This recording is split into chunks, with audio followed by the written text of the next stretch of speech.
Hello friends, நம்ம இதை பற்றி பார்க்க போனால் இலக்கிய வரப்போகிற எபிசோடில் என்ன இன்ட்ரெஸ்டிங்கான சுவாரஸ்யமான விஷயம் நடக்க போதாங்க பார்க்க போகிறோம். வாங்க வீடியோக்குள்ளே போயிடலாம். நம்ம இலக்கியாவுக்கு அடிப்படத்துக்காக நம்மளுடைய கௌதம ஹாஸ்பிட்டலுக்கு போனால் இந்த இலக்கியாவுக்கு என்னாச்சு அப்படின்றத தெரிஞ்சுக்கிறதுக்காக இந்த அஞ்சலியும் பின்னாடியே போகிறாங்க. ஆனால் நம்முடைய கௌதம் அந்த ஆணியில் குத்த போகிறப்ப பார்த்தீங்கன்னா ஒரு பதட்டம் அந்த அஞ்சலியோட முகத்தில் பார்த்தோமுங்க. அதே சமயம் நம்ம இலக்கியா ஹாஸ்பிட்டலுக்கு தூக்கிட்டு வரப்போ அந்த ரெஸ்டாரண்ட்டில் இருந்து ஒரு ஆள் இப்படி தான் ஹஸ்பண்ட் அண்ட் ஒய்ஃப்னா இருக்கணும், ஒன்றுனா ஹஸ்பண்ட் துடிச்சு போகிறாரு அப்படின்ற மாதிரி சொல்லி பார்த்தீங்கன்னா இதை ரொம்பவுமே இந்த அஞ்சலியை பாதிச்சிருக்குன்னு தான் நான் நினைக்கிறேங்க. மறக்காத நம்ம சேனல் சப்ஸ்கிரைப் பண்ணாதான் மறக்காத சப்ஸ்கிரைப் பண்ணுங்கள். ஹாஸ்பிட்டலுக்கு கூப்பிட்டு நம்ம இலக்கியாவுக்கு பார்த்தீங்கன்னா கட்டு போட்டு வெளியே வராங்க. வந்தது பார்த்தீங்கன்னா இலக்கியா உன்னை நினச்சா எனக்கு பெருமையாக இருக்குது, என் உயிரை காப்பாற்ற போய் தான் உனக்கு இந்த மாதிரி ஆச்சு அப்படின்ட்டு, நீங்கள் தாங்க என் உயிர், நீங்களோட உலகத்தில் நான் எப்படி வாழ்கிறது அப்படின்ற மாதிரி நம்மளே இலக்கியா சொல்கிறாங்க.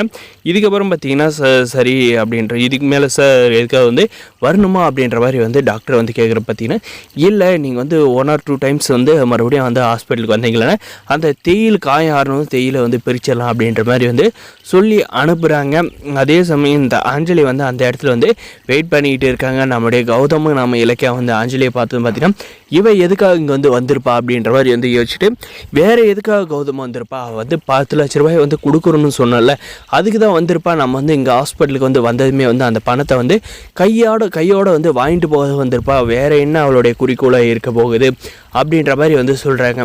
உனக்கு கொஞ்சம் கூட அறிவே இல்லையா அஞ்சலி, உன் கூட பிறந்தவ தான், உன் கூட வளர்ந்தவ தானே இலக்கியா, அவள் மட்டும் அடிபட்டு இப்படி ஹாஸ்பிட்டலுக்கு கூப்பிட்டு வந்திருக்கா, அடிபட்டத்தெல்லாம் பார்த்துன்னுட்டு இப்படி ஹாஸ்பிட்டல் வரையும் ஃபாலோ பண்ணிட்டு வந்திருக்கே பணத்துக்காக, உனக்கு கார்த்தியோட பணம் தான் முக்கியமாக போச்சுல்ல அப்படின்ற மாதிரி நம்முடைய கௌதம் கேட்குற பார்த்தீங்கன்னா இந்த அஞ்சலி என்ன சொல்கிறேன்னு பார்த்தீங்கன்னா இல்லை அப்படியெல்லாம் இல்லை, நான் வந்த விஷயமே வேறு அப்படின்ற மாதிரி சொன்னோம். பார்த்தீங்கன்னா ஆமாம் நீ வந்த விஷயம் வேறு தானே, அந்த 10 லட்ச ரூபாய்க்கு தானே வந்த அப்படின்னு சொல்லிட்டு நம்முடைய கௌதம் அந்த செக்கை அவன் மூஞ்சி முன்னாடியே தூக்கி போடுறாருங்க. போட்டதும் பார்த்தீங்கன்னா நம்முடைய இலக்கியம் வாங்க கௌதம் போகலாம் அப்படின்றாங்க. நம்முடைய அஞ்சலியோட முகத்தில் பார்த்தீங்கன்னா ஒரு பயமும் வந்துருச்சுன்னு தாங்க சொல்ல முடியும். எங்கே கார்த்தி நம்மளை விட்டு போயிடுவானோ அப்படின்ட்டு கௌதம் அந்த 10 லட்ச ரூபாய் செக்கை வீசுந்தோம். பார்த்தீங்கன்னா அஞ்சலியோட கண்ணெல்லாம் கலங்கிருச்சுங்க. கலங்கந்தும் பார்த்தீங்கன்னா நம்முடைய இலக்கிய என்ன அஞ்சலி நீ எதுக்காக ஆள்ற, நாங்கள் எனக்கு தானே அடிபட்டு இருக்குது, உனக்கு தேவை பணம் தானே தான் எடுத்துக்கிட்டு போ அப்படின்ற மாதிரி சொன்னது. பார்த்தீங்கன்னா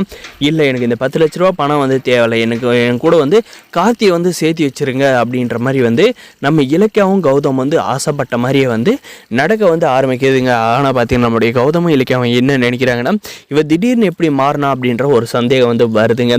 வந்ததும் பார்த்தீங்கன்னா இது இன்னும் அஞ்சலி திடீர்னு நீ இப்படி பேசுகிற ஆள் இல்லையே, 10 லட்ச ரூபா பணத்தை கேட்டு இப்போ எனக்கு பணம் வேணாம், எனக்கு கார்த்திகோட வாழ்கிற வாழ்க்கை தான் வேணும்னு சொல்கிறேன், என்ன எங்ககிட்ட நடிக்கிறியா, மறுபடியும் எப்படியாவது கார்த்திகோட சேர்ந்து பணக்கார வாழ்க்கையை வாழணும் அப்படின்ற மாதிரி கேட்டதுக்கு இல்லை எனக்கு கண்டிப்பாக எனக்கு பணம்லாம் முக்கியம் இல்லை, எனக்கு இப்போ எல்லாமே புரிஞ்சிருச்சு, எனக்கு கார்த்தி தான் முக்கியம், வேறு எதுவுமே எனக்கு முக்கியம் இல்லை அப்படின்ற மாதிரி பார்த்தீங்கன்னா என்னவும் கார்த்தியை சேர்த்து வைங்க அப்படின்ட்டு இந்த ஆஞ்சலி கெஞ்ச போகிறாங்க. இதுக்கு நம்முடைய இலக்கிய கௌதமோட பதில் என்ன இருக்கும், அவங்க ஆசைப்பட்டதும் நடந்துருச்சுங்க.